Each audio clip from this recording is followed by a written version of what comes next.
live from New Delhi. You're watching DD India News Hour, India's voice to the world. I'm Tanvi Taneja. Coming up in the next hour,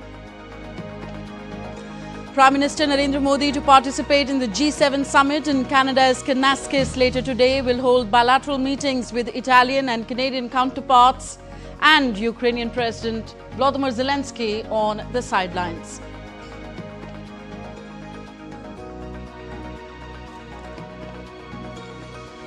G7 leaders in a joint statement express support for Israel and call Iran source of instability, urges broader de-escalation of hostilities in West Asia.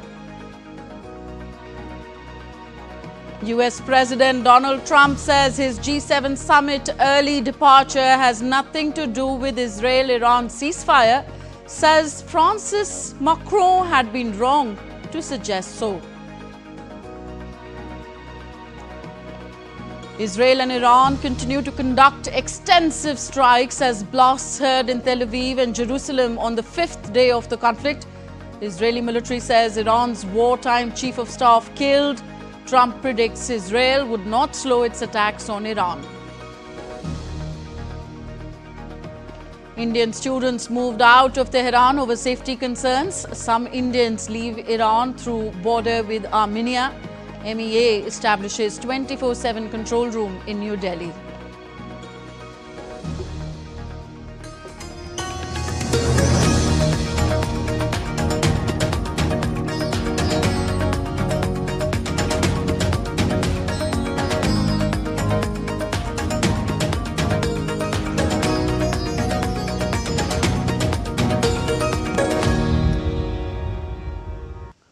Prime Minister Narendra Modi arrived in Canada this morning to attend the G7 summit at Kananaskis, with discussions with world leaders to be focused on crucial global issues, including energy security, technology and innovation. Upon his arrival, Prime Minister Modi, in a post on social media platform X, said, and I quote, "Landed in Calgary, Canada to take part in the G7 summit.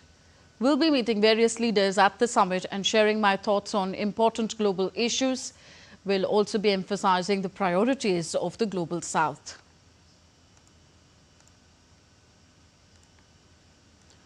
Prime Minister Modi is visiting Canada at the invitation of Canadian Prime Minister Mark Carney after successfully concluding his two-day visit to Cyprus. This is Prime Minister Modi's first visit to Canada in a decade. He's on a four-day, three-nation visit of Cyprus, Canada and Croatia. DD India's Amritpal Singh has sent us this report from Canada's Alberta. As the gathering of the leaders of arguably the most powerful 7 nations of the world, the Western powers, began here in the Rocky Mountains of Alberta, war continues to dominate the agenda of the G7. And it's not the Russia-Ukraine war alone, given the fact that President Zelensky has been invited to attend this time around. It is the latest Israel-Iran conflict that continues to dominate the agenda here in Canada. While Canadian Prime Minister Mark Carney wants to push his agenda for strengthening global peace and security, building critical mineral supply chains and creating jobs, issues such as US tariffs and the conflicts in West Asia and Ukraine continue to dominate the summit. Der Fortschritt des Irans.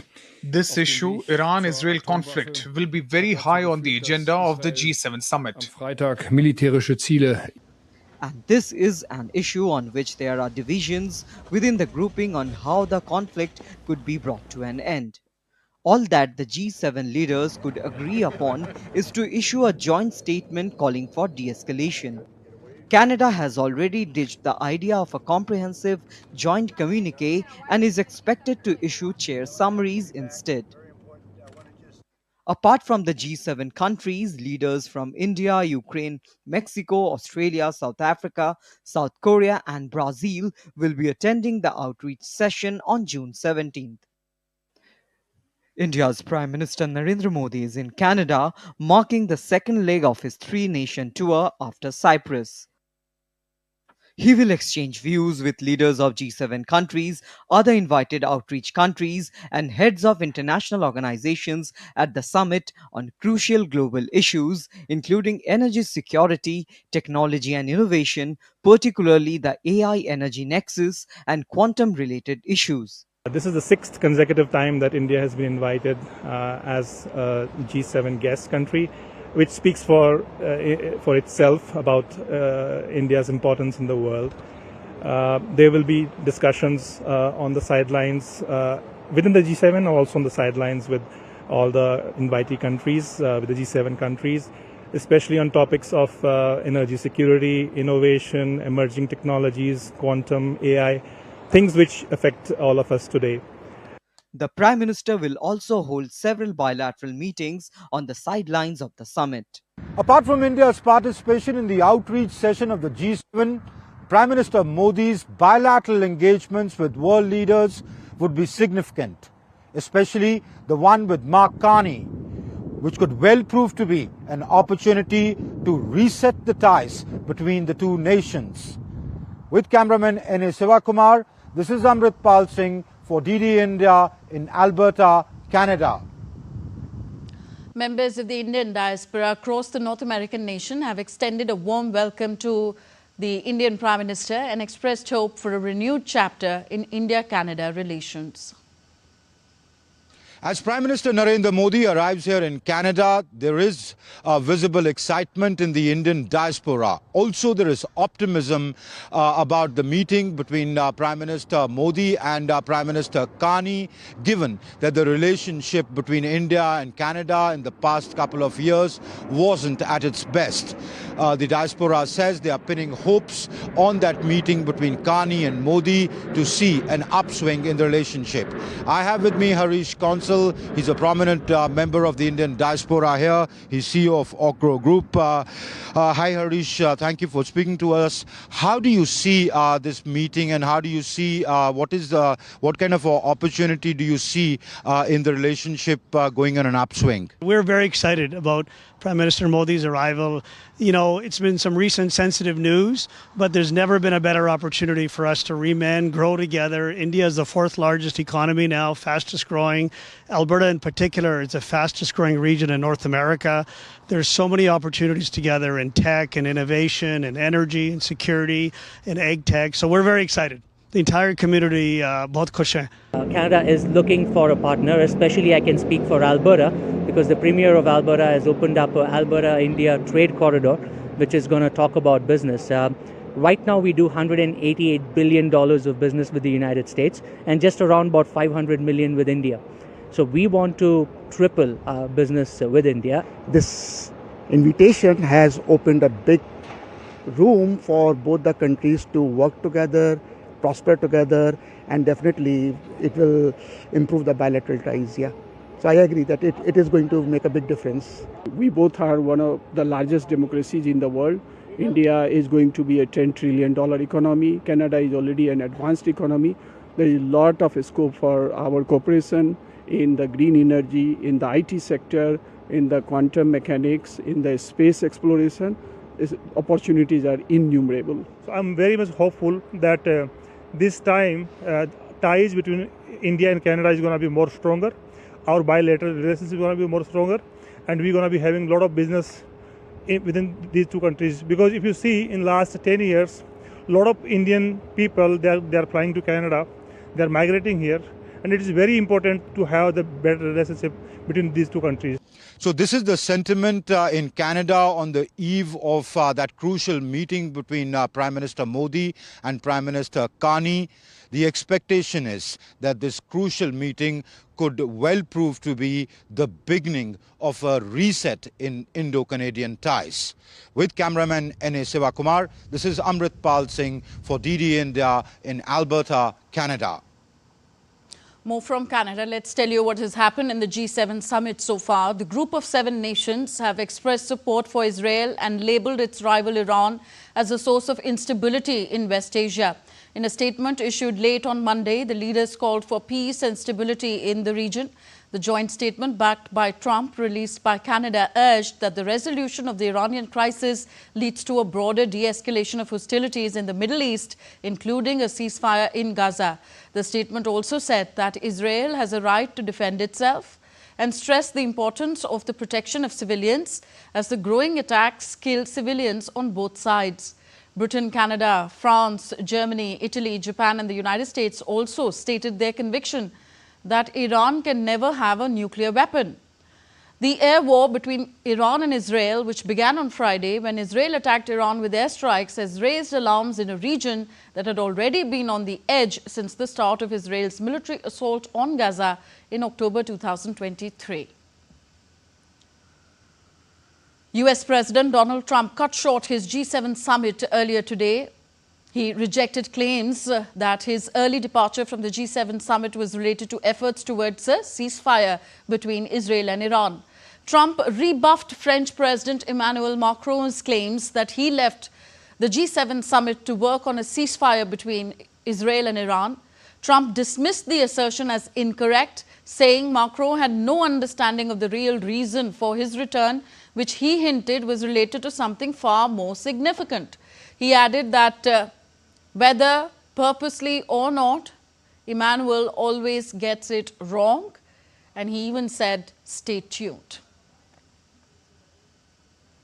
Earlier, French President Emmanuel Macron had suggested that Trump made an offer for a ceasefire between Israel and Iran, and nuclear talks with Iran could resume once a ceasefire is achieved. Écoutez, il y a deux choses.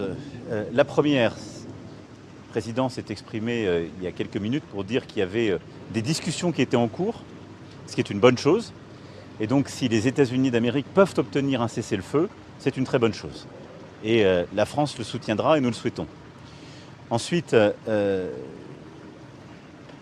dis, il est absolument essentiel que toutes les frappes de part et d'autre qui se font contre des infrastructures énergétiques, administratives, culturelles, et encore plus contre la population civile, cessent. Rien ne les justifie, rien. Et elles sont, elles, absolument intolérables. Et ensuite, dès que le cessez-le-feu sera obtenu, et je pense que les annonces qui ont été faites par le président Trump sont tout à fait positives, et le rôle que les États-Unis d'Amérique auront à jouer est clé, les Français, à leur côté, les Britanniques et les Allemands sont disponibles pour reprendre des discussions sérieuses. Discussions que nous n'avons jamais cessées. Meanwhile, Trump administration is working on to help Americans leave the West Asian region. The U.S. Department of State has updated its travel advisory for Israel, the West Bank, Gaza to level 4, which is the highest level. The State Department warned U.S. citizens not to travel to the areas due to armed conflict, terrorism and civil unrest. They have authorized the voluntary departure of family members and non-emergency U.S. government employees from Mission Israel. Indian students in Tehran have been moved out of the city for safety concerns through arrangements made by the Indian Embassy. In a statement issued by the Ministry of External Affairs, other residents who are self-sufficient in terms of transport have also been advised to move out of the city in view of the developing situation. Separately, some Indians have been facilitated to leave Iran through the border with Armenia. The Indian Embassy remains continuously in touch with the community with a view to extending all feasible assistance. Further advisories may be issued given the fluid situation in the region. India's Ministry of External Affairs on Tuesday set up a 24/7 control room in New Delhi. Additionally, the Indian Embassy in Tehran has activated an emergency helpline to assist Indian nationals in the region. The contact details of the control room are on your screen now. 1800-11-8797, 011-230-12113, 011-230-14104, 011-230-17905 are the helpline numbers. Then one can also WhatsApp on 9968-291-988 or email at situationroom@mea.gov.in. In addition, the Embassy of India in Tehran has set up a 24/7 emergency helpline with the contact details on the screen For calls, one can dial 989128109115 and 989128109109, while 9010445557, 9015993320 and 80868711709 are available for WhatsApp. And in Bandar Abbas, this number for helpline is 989177699036. In Zahedan, one can dial 989396356649 and email your queries on cons.tehran@mea.gov.in. You're watching DD India News Hour, still to come on the show. After Trump's announcement for all to leave Tehran, traffic worsens in the Iranian capital as people scramble to get out. Iran's state broadcaster in Tehran hit by Israeli strikes. A live broadcast was cut off after a loud explosion. And global crude oil prices surge as Iran-Israel conflict spurs uncertainty.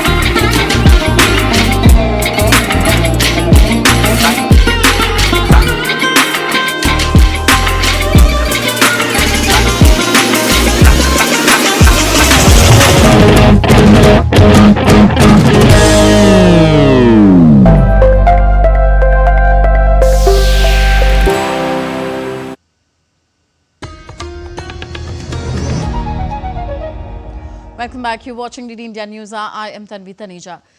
Iran and Israel continue to trade fire for a fifth night, with a new wave of Iranian strikes across central Israel reported. There were direct impacts from those Iranian missiles in Tel Aviv and Jerusalem. Sirens blared before blasts were heard as multiple smoke trails appeared in the slightly overcast sky above Tel Aviv. The Israeli army said its defensive systems were operating to intercept an incoming threat after it identified missiles launched from Iran. Meanwhile, Israeli military said that it has killed Iran's wartime chief of staff in overnight strikes on western Iran. In an official statement, the Israel Defense Forces said during the strikes, dozens of surface-to-surface missile storage and launch infrastructure facilities were struck. Surface-to-air missile launches and UAV storage sites were also struck in western Iran. One clip appeared to show a strike on a surface-to-air launcher holding 3 missiles. After a new wave of strikes, both countries activated their missile defense systems overnight, with Israel's army briefly urging residents to seek shelter. Earlier, Iranian media reported explosions and heavy air defense fire in Tehran early on Tuesday. Air defenses were activated also in Natanz, home to key nuclear installations. Iran has meanwhile closed its airspace until 1400 hours local time, that is 10:30 hours GMT, in order to protect the safety of passengers and flight security. Iran's airspace has been shut since Israel's attacks last Friday, and flights have taken alternative routes as the two countries continue to trade strikes.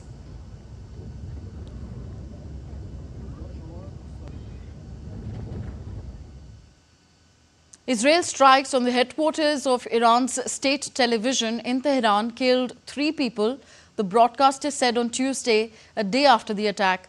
A senior correspondent of the broadcaster of Islamic Republic of Iran Broadcasting was seen reporting outside the building, which was engulfed in flames and smoke. Speaking to camera, Yunus Shadlaw said that Israel would not achieve anything by this attack, and in fact, quote, they will see worse. Visuals showed the building on fire even as a live broadcast was cut off after a loud explosion.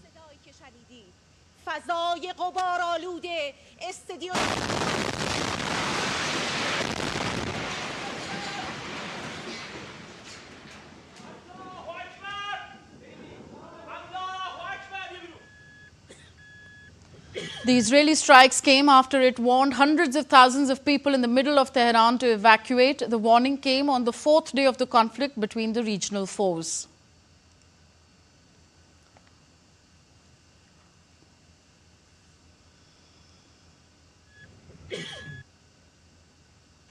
Earlier, President Donald Trump had urged people in Tehran to immediately evacuate the city and reiterated that Iran should have signed a nuclear deal with the United States.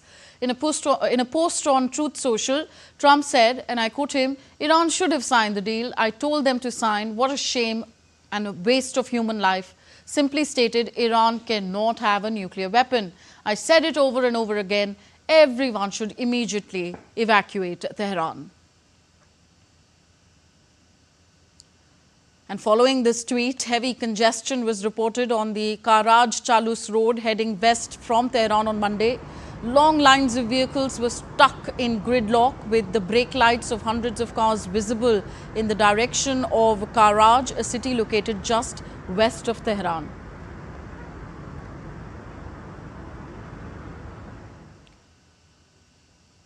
Now, amid the escalating tensions, Israeli Prime Minister Benjamin Netanyahu has said that killing Iran's supreme leader, Ayatollah Ali Khamenei, would end the conflict between the two countries. He also defended Israel's ongoing military actions against Iran, adding that they are aimed at ending the conflict rather than escalating it.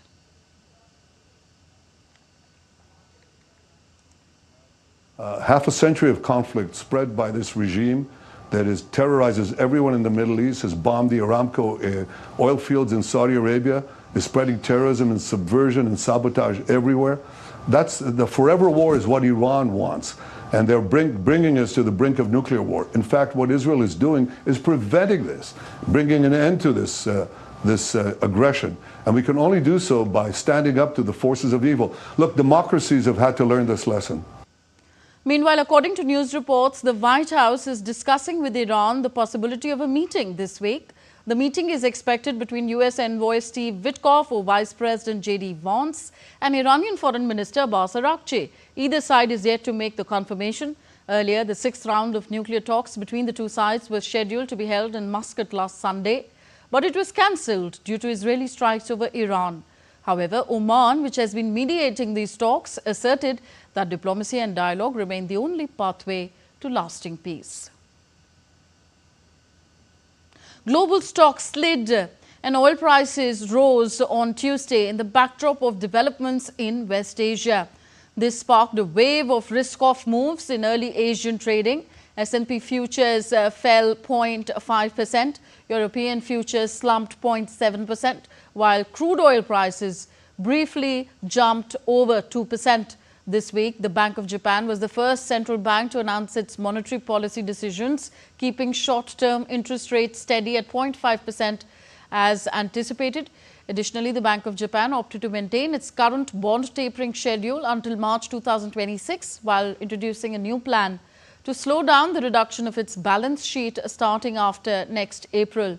So, MSCI's broadest index of Asia-Pacific shares outside Japan edged up 0.2%, while China, Hong Kong equities slipped 0.1% each.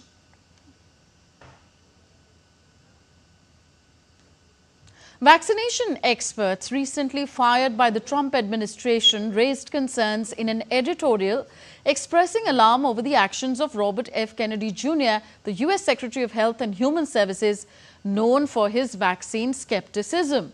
The 17 former members of the Advisory Committee on Immunization Practices expressed concerns that Kennedy Jr.'s recent changes had weakened the U.S. vaccine program. They also condemned his alterations to COVID-19 vaccine policy, warning that bypassing standard review processes could harm immunization efforts, limit vaccine access, and raise the risk of preventable diseases. Last week, Kennedy Jr. dismissed all 17 members of the Advisory Committee on Immunization Practices, accusing them of having financial conflicts of interest. Just 2 days later, he appointed 8 new members. This unprecedented decision was heavily criticized by Democratic lawmakers, along with various health experts and authorities who feared it was an attack on medical expertise. A California doctor charged in the overdose death of TV series Friends star Matthew Perry has agreed to plead guilty to 4 counts of illegal distribution of the drug ketamine. Salvador Plasencia, who operated an urgent care clinic in Malibu, faces up to 40 years in prison. Plasencia was one of the 5 people charged in the death of Matthew Perry. An autopsy found the actor died from acute effects of ketamine and other factors that caused him to lose consciousness and drown in his hot tub in October 2023.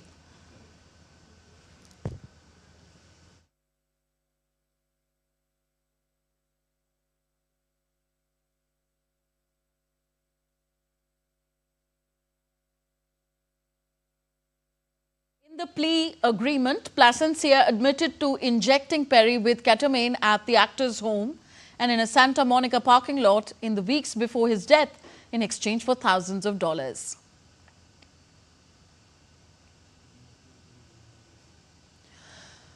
Now, in northern Italy, landslide struck the alpine town of Bocca di Cadore, forcing dozens of residents to evacuate. The landslide, triggered by recent intense rainfall, sent mud and rock cascading down the mountainside, damaging infrastructure and isolating pockets of the town. Officials are urging travelers to avoid the area until further notice as cleanup operations continue. Restoration efforts are underway. The Democratic Republic of Congo's ministry stated that at least 29 people died in Kinshasa after heavy weekend rains triggered floods and landslides on Sunday. Drone footage showed submerged streets and a landslide site where 10 lives were lost. Grieving families were seen among the rubble of the destroyed buildings. Neighbors recounted dramatic early morning scenes as the disaster unfolded. The incident highlights Kinshasa's ongoing battle with seasonal flooding, a yearly issue for the city's 15 million residents. Poor urban planning, deforestation and inadequate drainage exacerbate the impact of heavy rains, which may intensify due to climate change. While in West Virginia, 6 people are dead and 2 are unaccounted for in the wake of heavy rains and devastating flash flooding. A residential building in the city of Fairmount in Marion County was destroyed during floods. A video showed water rushing out of the severely damaged structure as emergency crews responded to the scene. Officials said that they are monitoring the situation as more rain is in the forecast over the next few days. Earlier, Morrissey said about 3 to 4 inches of rain fell in less than an hour, causing flooding in the northern part of the state. Still to come on DD India News Hour. DNA tests confirm the identities of 135 victims who died in the fatal Air India plane crash on June 12th. Stay with us to know more. 2 Air India flights face mid-journey disruptions in less than 24 hours, triggering safety and precautionary landings. And security action plan for Jammu and Kashmir reviewed as Amarnath Yatra is set to begin on July the 3rd.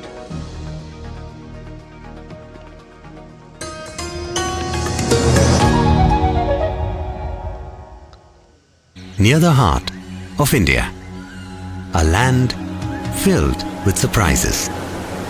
In the mighty force of your waters, you hold the deepest secrets that take us back in time.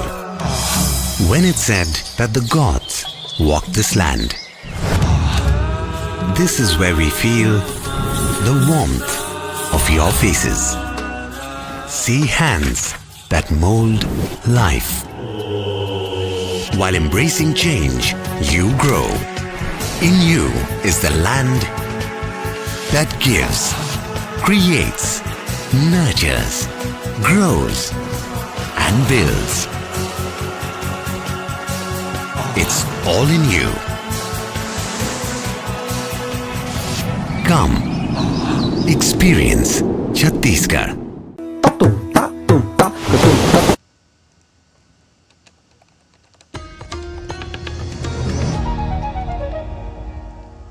Welcome back. You're watching DD India News Hour. I am Tanvi Taneja. A relook at the headlines of this hour.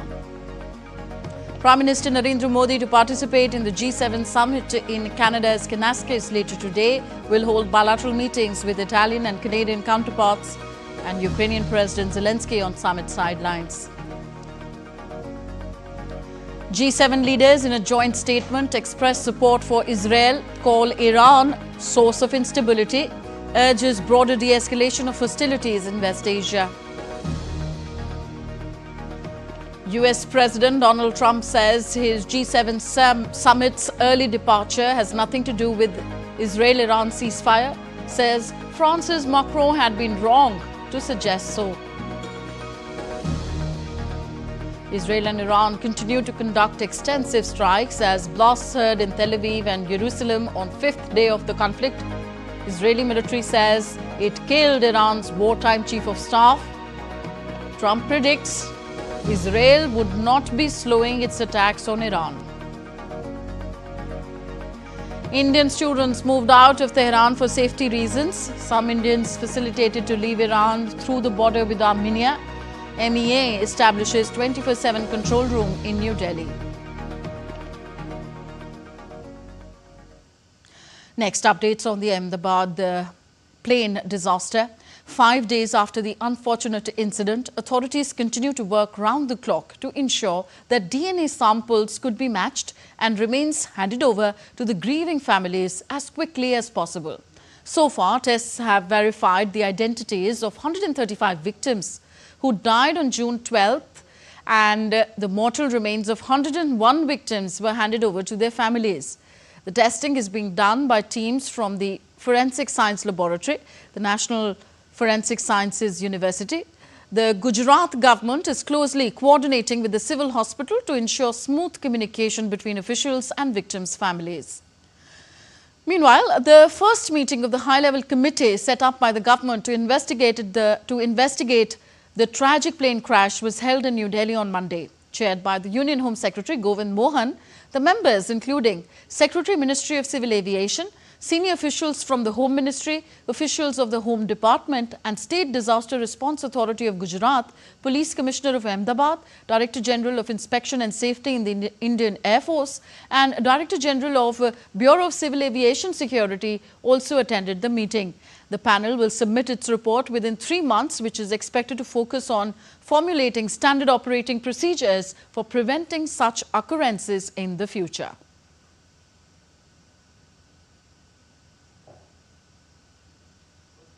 A separate investigation is also being carried out by the Aircraft Accident Investigation Bureau, which is looking into the technical aspects of the crash. Air India's Boeing 787-8 Dreamliner aircraft operating a flight from Ahmedabad to London Gatwick crashed soon after the takeoff last week. Only one person survived out of the 242 people on board the plane. Mortal remains of Captain Sumit Sabrawal have been brought to a crematorium in Mumbai for the last rites. The 56-year-old pilot was flying the ill-fated London-bound Air India flight that crashed soon after takeoff in Ahmedabad on June 12th. Captain Sabrawal's mortal remains were brought to Mumbai by a flight this morning after his identity was confirmed through DNA testing. Now, domestic airlines are seeing a rise in cancellations, rescheduling after the Ahmedabad crash. 2 Air India group flights faced mid-journey disruptions in less than 24 hours, triggering safety protocols and precautionary landings. One flight was en route from the US, the other a domestic service from New Delhi. In the early hours of Tuesday, an Air India flight from San Francisco to Mumbai developed a technical snag in one of its engines, forcing passengers to deplane during a scheduled stop at the Kolkata airport. Passengers were asked to deplane as a precaution, and the airline informed them that the step was taken in the interest of flight safety. Meanwhile, on Monday, an Air India Express flight from Delhi to Ranchi was forced to return to the capital shortly after takeoff. The Boeing 737 MAX 8 headed for Ranchi's Birsa Munda Airport was suspected to have developed a technical fault mid-air. After an inspection, the aircraft was cleared for operations and resumed normal service. An Indigo flight 6C2706 from Muscat to Kochi to Delhi has made an emergency landing at Nagpur airport after a bomb threat was received. All passengers were deboarded and investigation is underway. Nothing suspicious has been found so far. And next, updates related to the helicopter crash in Uttarakhand. Helicopter flights to Kedarnath Dham resumed today, 2 days after the fatal chopper crash on June 15th that temporarily halted operations. The Chief Executive Officer of Uttarakhand Civil Aviation Development Authority has, however, clarified that operations will be carried out only in the event of suitable weather. All shuttle services will also be closely monitored by the Directorate General of Civil Aviation. Helicopter services were suspended after a chopper crashed in Gaurikund on Sunday, killing 7 people. It was returning from Kedarnath to Gupt Kashi. The last rites of Lieutenant Colonel Rajveer Singh Chauhan, the pilot of the helicopter that crashed in Uttarakhand's Kedarnath, was performed in Jaipur. 7 people, including Chauhan, were killed in the helicopter crash on June 15th. Chauhan served in the Indian Army for nearly 14 years. His wife, Deepika Chauhan, is also a Lieutenant Colonel. The couple recently became parents to twin sons.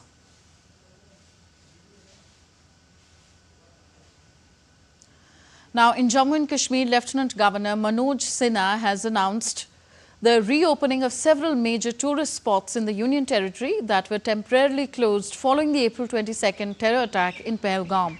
The decision follows a comprehensive assessment of the security situation. Among the reopened destinations include Betab Valley, Varinag, Kokarnag, Achabal Mughal Gardens and parks in the Pahalgam area. In Srinagar, Badamwadi, Duck Park and Takdir Park near Hazrat Bal have also been made accessible to the public. The move has drawn a positive response from tourists, locals and political representatives. The top chiefs of the Jammu and Kashmir Police, Indian Army, Central Reserve Police Forces, SSB, TBP, BSF and other agencies took part in a review meeting to finalize an action plan on security and preparations for smooth conduct throughout the duration of the Amarnath Yatra this year at Jammu and Kashmir Police Headquarters. Union Home Secretary Govind Mohan is chairing this meeting. The Amarnath Yatra is set to begin on July 3rd. The Yatra will culminate on August 9th on the occasion of the festival of Raksha Bandhan. India's largest Gati Shakti multimodal cargo terminal was inaugurated in Manesar, Gurgaon by Union Rail Minister Ashwini Vaishnav and Haryana Chief Minister Nayab Singh Saini in a grand ceremony. Built with Maruti Suzuki's collaboration, the terminal will streamline vehicle shipments across India and is a key part of Prime Minister Modi's Gati Shakti initiative. Railway Minister Ashwini Vaishnav praised Maruti's role and announced reforms to the Tatkal ticketing system starting July 1st, along with new Amrit Bharat trains and major investments including 11,000 crore rupees allocated for Haryana's rail infrastructure. Nationwide, 108 multimodal cargo terminals and 34 Amrit Bharat stations are underway to boost logistics and connectivity.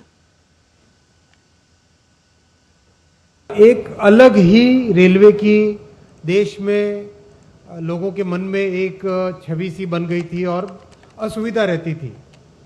वहाँ से लाके साफ सफाई, नए तरह की technology, नए तरह के प्रोजेक्ट मैनेजमेंट, हर तरह से यात्रियों की सुविधा, हर तरह से इंडस्ट्री को कैसे जोड़ना, इन सब पे मोदी जी ने इन 11 वर्षों में बहुत ध्यान दिया और उसका परिणाम है आज कई लेगेसी इश्यूज, पुरानी समस्याएं एक एक करके समाप्त हो रही है और उसका लाभ भी देश को मिल रहा है, लाभ भी यात्रियों को भी मिल रहा है। And on to weather updates from India now. Heavy rains lashed several parts of western and eastern India, disrupting normal life. Though rain provided relief from sweltering heat, but it has destroyed standing crops, entered residential area and submerged roads. Waterlogging in low-lying areas has added to people's woes. India Meteorological Department has predicted heavy to extremely heavy rainfall in many states. States in South Peninsular India are set to experience widespread moderate to heavy rainfall. Orange alert has been issued for Rajasthan, West Bengal, Odisha, Maharashtra, East Uttar Pradesh, Jharkhand and Bihar, Kerala and Konkan, Madhya Pradesh, Chhattisgarh. Rain will also lash parts of Tamil Nadu, Puducherry and Karaikal, Kerala and Mahe, Lakshadweep, Karnataka, coastal Andhra Pradesh and Yanam Royal Seema, Telangana till 20th of June. DD India's Lakshya Arya joins us from Rajasthan now. He's joining us from the capital region, Jaipur. Lakshya, pre-monsoon showers have brought the much-needed relief to people in Rajasthan, but yellow alert has been issued for certain parts? Absolutely well said. Yellow alert has been issued to the Rajasthan, several part of Rajasthan. With the pre-monsoon shower, the Rajasthan is receiving quite relief from the scorching heat. From last week, the Rajasthan and major districts of Rajasthan, if I mention the western districts especially, were experiencing high heat and high temperature.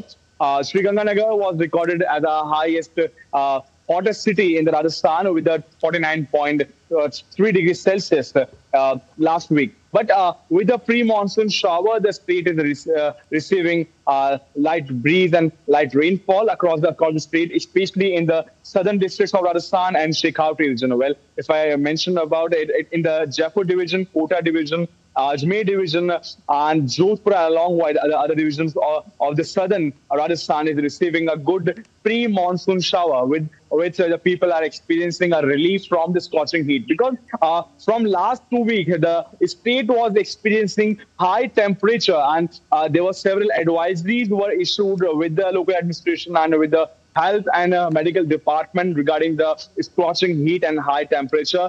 Heat wave was also experienced in several parts of Rajasthan, but right now as the weather has changed, the monsoon is likely to enter Rajasthan in coming days. So the pre-monsoon shower is not only relieving the people right from the scorching heat, but also helping the temperature to come down. So as per the IMD, the temperature with the pre-monsoon shower, pre-monsoon breeze, the temperature has came down from 8 to 10 degrees Celsius in major parts of Rajasthan. In the western part, the temperature has came down from 5 to 7 degrees Celsius, while in the Shekhawati region and in the southern Rajasthan, the temperature has came down from 8 to 10 degrees Celsius with the pre-monsoon shower. Yeah.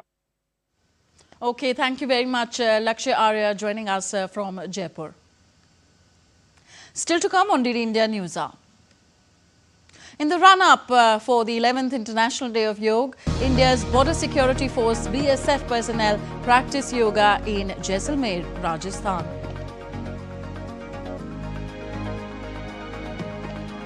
The schedule for the next cycle of the World Test Championship is out with 9 teams set to take part.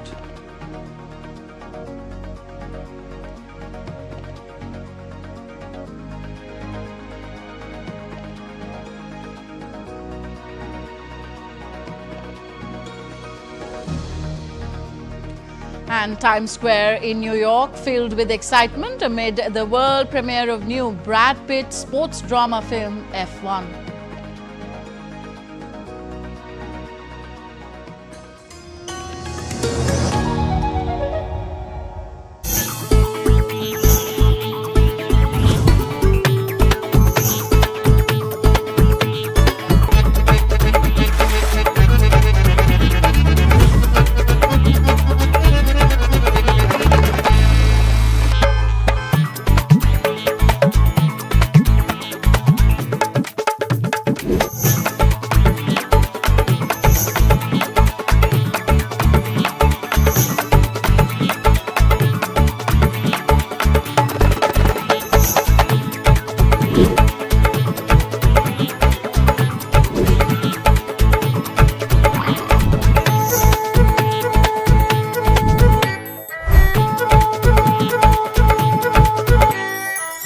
to Jaipur.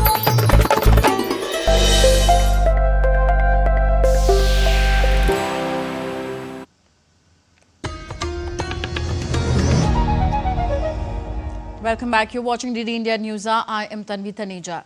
As India prepares for the 11th International Day of Yoga on Saturday, June 21st, yoga sessions were held at various locations with participants performing the traditional poses.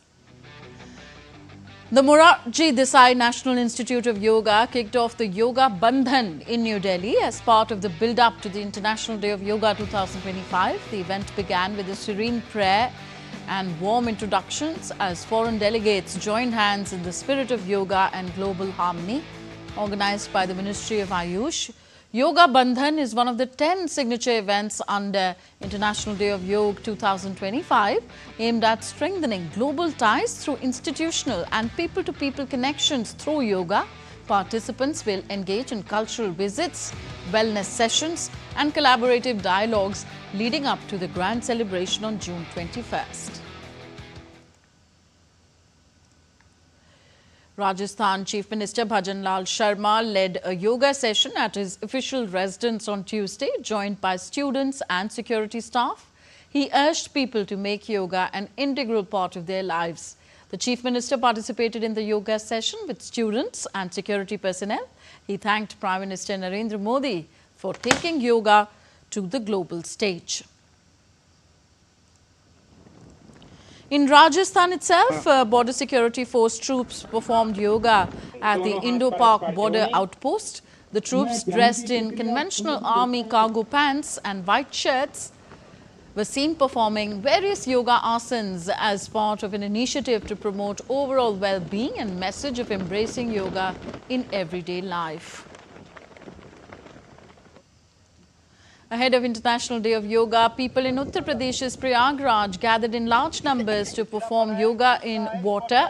Hundreds of participants of all ages performed various yoga asanas in water, including the Surya Namaskar. They not only formed a symbolic circle of yoga with style, but also held up posters to raise awareness about International Day of Yoga. Governor of Sikkim, Om Prakash Mathur, and State Health Minister G.T. Dhungel also performed yoga at the Raj Bhavan in the state capital Gangtok. Differently abled individuals attended the event, where the governor wished for the well-being of everyone and emphasized the importance of inclusivity in yoga. You're with us on DD India News Hour. Time now for some sporting action. First, updates from cricket.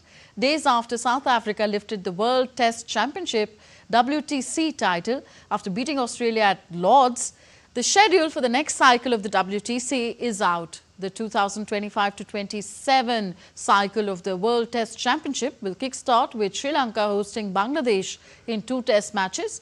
The upcoming championship retains its format of each team playing 6 series in total, 3 at home, 3 away, of varying lengths. A total of 9 teams will take part in the competition. The final 2 teams will face each other in the Summit Clash in 2027. Though Afghanistan, Ireland and Zimbabwe are also test-playing nations and will feature in a number of tests between 2025 and 27, they will not compete in this particular cycle of the World Test Championship. Meanwhile, England will play the most number of matches in the upcoming WTC cycle, followed by Australia and India. Netherlands defeated Nepal in a T20 tri-series match in Scotland after 3 super overs, something that has happened for the first time in a men's professional match. Historic scenes unfolded in Glasgow after the Netherlands-Nepal game went into a 3rd super over, with Netherlands prevailing in a thrilling contest. This was the first time any men's professional match T20 or List A had gone into a 3rd super over. The Netherlands posted 152 for 7 in a regular match, to which Nepal tied the match. In the first super over, Nepal batted first and posted 19 runs. Netherlands then equalled the score, prompting a 2nd super over. The Netherlands batted first this time, setting 18 runs target, but Nepal scored 17, forcing the match into the 3rd and final super over. Nepal failed to put anything on the board and lost both their wickets in the third super over. The Netherlands batter Michael Levitt then hit 6 of the first ball to seal the match. Still with cricket, New Zealand women's captain Sophie Devine has announced that she will retire from ODIs after this year's World Cup in India, stating it was the right time to start stepping away. She made the announcement a day before New Zealand cricket will unveil a 17-player women's central contract list in which she will not be there. Devine, who has been the captain since 2020, led New Zealand to the T20 World Cup victory last year in Dubai. She has played in 152 ODIs and 146 T20 internationals for the White Ferns. Having made her ODI debut in 2006 against Australia, she has 3,990 runs to her name in the format at an average of 31.66. The Women's Tennis Association announced that Chennai Open Tennis Tournament is set to return this October after a 3-year hiatus. The tournament will get underway on 27th October and will conclude on 2nd November. There will be 32 players participating in the singles draw and 16 pairs will make up the doubles section, with eventual winners set to receive 250 ranking points. The return of the tournament comes as a major boost to Indian tennis. The event was last held in 2022 when Czech's Linda Frutová claimed the singles title, while Canada's Gabriela Dabrowski and Brazil's Luisa Stefani took home the doubles crown. In football, Paris Saint-Germain returned to the training pitch at their team-based camp in California after having earned a statement win over Atletico Madrid in their Club World Cup opener. PSG picked up right where they left off since winning the Champions League last month, scoring a blockbuster 4-0 rout over Diego Simeone's side. Despite being without injured Ballon d'Or favourite Ousmane Dembele, the young team saw goals from 4 different players: Fabian Ruiz, Vitina substitute Seni Mayulu and Lee Kang-in scored for PSG to round off the scoring. The Parisians will now face Brazil's Botafogo on Thursday before closing out the group stage against MLS's Seattle Sounders on 23rd of June. And New York's Times Square turned into a red carpet racetrack on Monday as fans gathered for the world premiere of F1, a high-octane racing film starring Brad Pitt and produced with real Formula One action. The film, created by racing legend Lewis Hamilton in collaboration with Apple, producer Jerry Bruckheimer and director Joseph Kosinski, blends authentic F1 footage with Hollywood drama.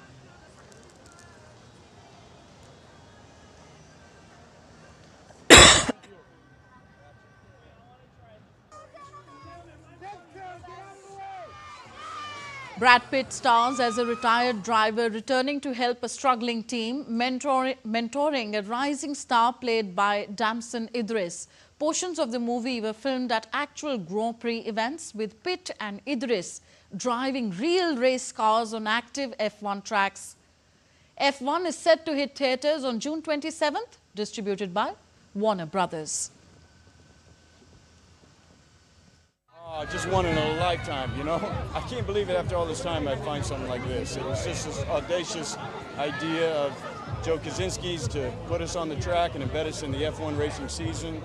F1 opened the doors for us, and we have this to show for it. I have an incredible editorial team, incredible editor Stephen Mirioni in charge of it. I think we had over 5,000 hours of footage for this film that we had to squeeze down to 2.5. So you're going to get the absolute best shots we had, I promise you. And it took about 2 years to cut this film together. And that's all for this edition of DD India News Hour. Do let us know your thoughts on the news of the day. Connect with us on our different social media handles at DD India Live. And for those on the go, you can get all the latest news and updates from India and the world on our DD India mobile app. The app is available on both Android and iOS platforms. We'll be back with more news as it breaks here on DD India. I'm Tanvi Taneja from all of us here in New Delhi. Thank you for watching. Namaskar.